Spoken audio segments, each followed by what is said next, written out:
Aleluia. Nós vamos cantar 2 louvores aqui, só com violão e voz, para que a gente se achegue mais à presença de Deus.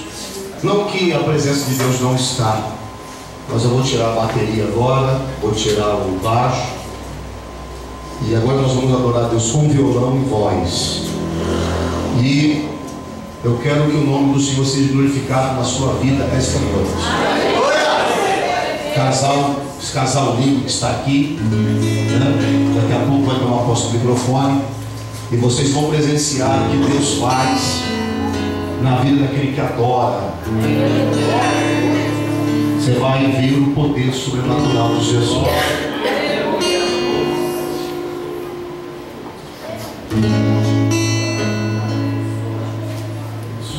Então preste atenção nesse louvor que eles vão ministrar agora, e depois eu quero o louvor esse que vocês vão cantar agora, e eu quero o louvor do Davi Sasser, só com violão e voz.